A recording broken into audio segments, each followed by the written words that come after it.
Nous avons eu un bel évangile, un évangile que nous connaissons bien.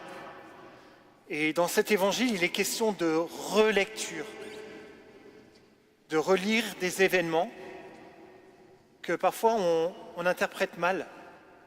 Et vous voyez là, Jésus, il va aider les deux disciples qui croyaient que c'était tout fini. Ils ont donné toute leur vie pour Jésus et puis en fait, ça tombe à l'eau. Enfin, ça tombe pas à l'eau, mais ça, voilà, c'est fini.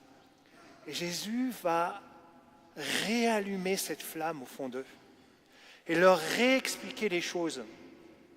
Plus tard, d'ailleurs, Saint Pierre, c'est ce qu'on a eu dans la première lecture, réexplique aussi les Écritures à ceux qui sont devant lui le jour de Pentecôte. Alors parfois on se dit, ah mais nous on aurait bien aimé être là parmi les deux, écoutez, qu'est-ce que disait Jésus, comment il était présent dans les Écritures. Alors c'est pas un problème parce que les Écritures on les a et on peut très bien voir comment les Écritures parlent de la présence de Jésus, que tout ce qui s'est passé devait se passer ainsi. Alors c'est un peu plus compliqué que 1 + 1 = 2, je l'admets. C'est comme une corde, vous voyez, une corde, ça va dans toutes les directions, et Dieu, il tresse comme cela avec les Écritures, et ça va pointer vers le Christ. Et j'ai eu la grâce de faire des études d'exégèse sur la Bible, donc j'ai pu le voir, et quelle joie d'approfondir les Écritures.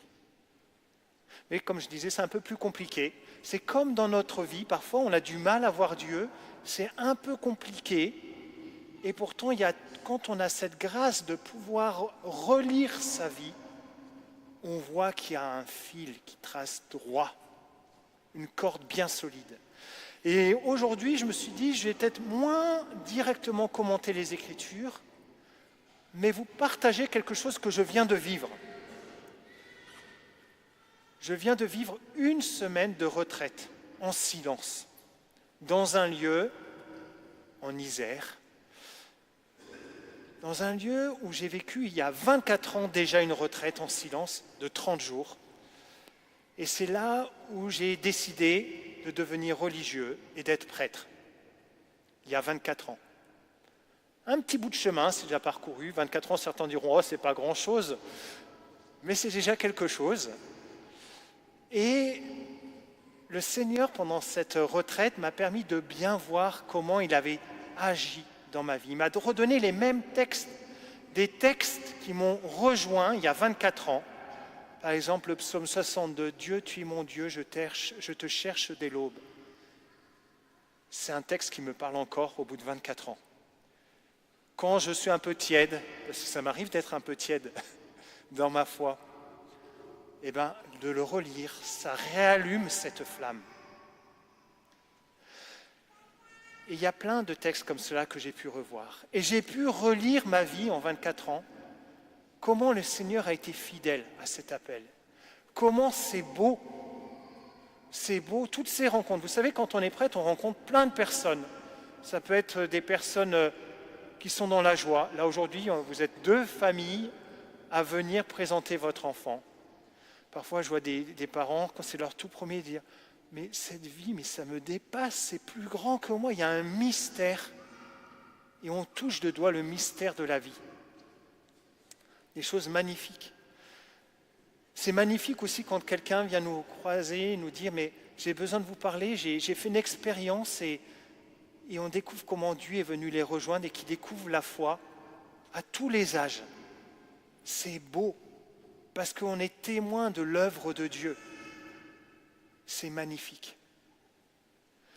C'est magnifique de voir aussi parfois comment le Seigneur y passe quand on ne sait pas, on n'est pas à la hauteur. Je vais vous donner des exemples. Les exemples que je ne les donne pas d'ici parce que je ne voudrais pas qu'il y en ait qui se reconnaissent. Je donne de ma paroisse d'avant, il y a longtemps, quand j'étais à Berlin. Et je me souviens, il y avait une personne, c'était un célibataire, qui commençait à être un peu un célibataire endurci, qui vivait seul avec son père. Mais il faisait partie de ce qui est l'équivalent de l'équipe pastorale d'ici. Et un jour, il m'appelle, il dit « Père Pierre », il m'a dit « Pater Pierre », Je viens de rentrer à la maison et mon père, je l'ai retrouvé mort sur le lit. Je ne sais pas quoi faire, est-ce que vous pouvez venir me voir? Alors moi, je suis venu chez lui, mais ce que je ne lui ai pas dit, c'est que je ne savais pas grand-chose de plus que lui. Moi non plus, je n'avais jamais vu quelqu'un de décédé avant. Donc on était 2 personnes là. Alors moi, j'avais mon livre de prière. Ce que j'ai fait, j'ai dit tout simplement les prières de l'Église. Et ça a été bon. Ça a été bon, il a retrouvé la paix. On a fait ce qui était dû pour son père. Et ça a été bon pour nous 2. Nous avons eu la paix. C'était un instant précieux. Et dans notre vocation, on ne nous demande pas toujours d'être à la hauteur. Moi, souvent, je constate que je ne suis pas à la hauteur. Mais ce n'est pas grave.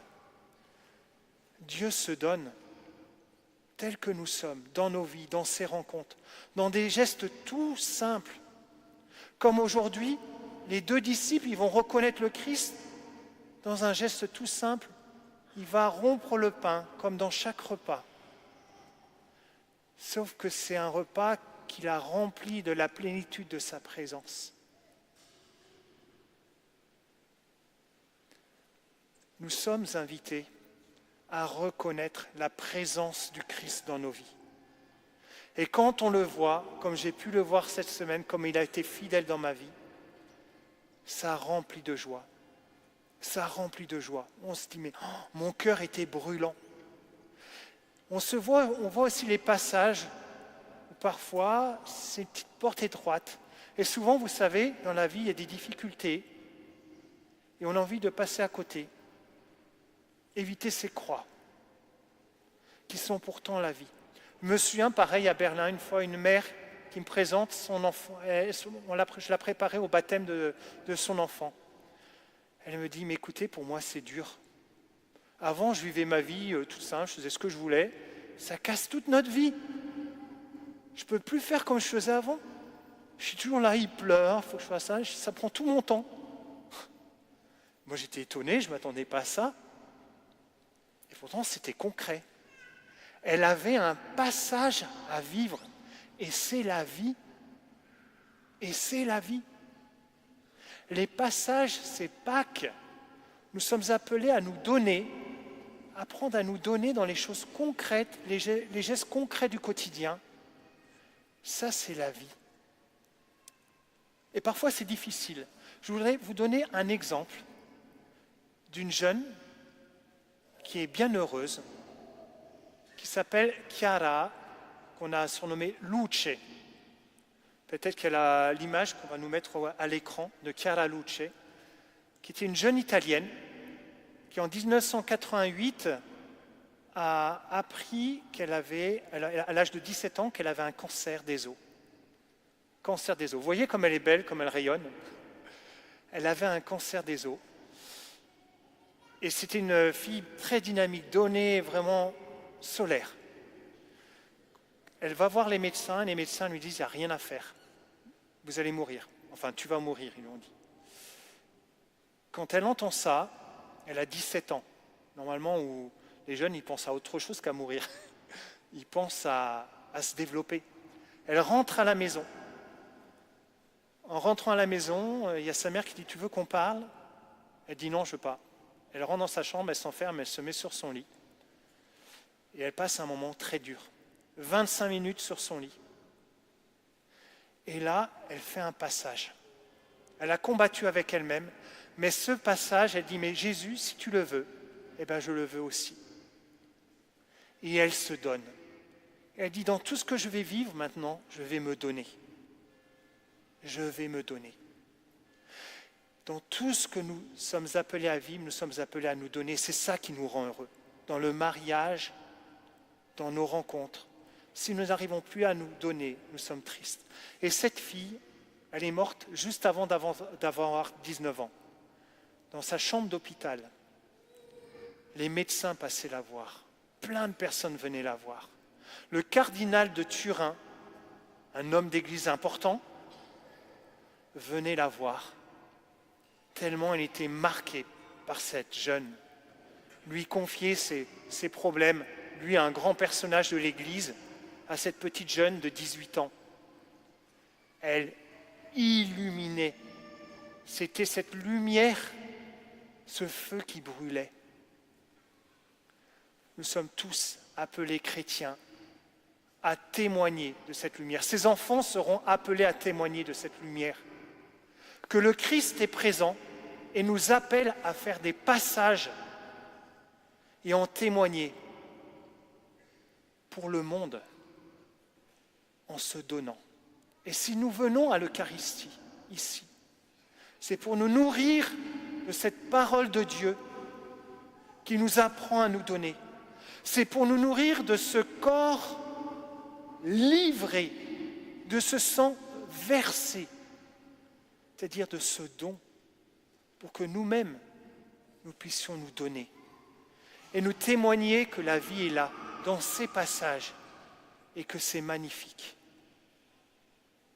Puissions-nous, aujourd'hui, à cette Eucharistie, prendre cette force, car c'est notre vocation à tous, pas seulement des prêtres, faisons des belles rencontres, mais chacun de nous, nous avons des rencontres toutes simples, où Dieu est présent, dans les joies, dans les difficultés, où nous pouvons nous donner. Et je termine avec cette parole du psaume que j'ai pu voir qui était vraie pour moi. Tu m'apprends le chemin de la vie. Devant ta face, débordement de joie, à ta droite, éternité de délices. Qu'il est bon d'apprendre ce chemin de la vie, parfois en tombant, en nous relevant aussi. Parce que le Seigneur est à notre côté et à ta droite, éternité de délices. Amen.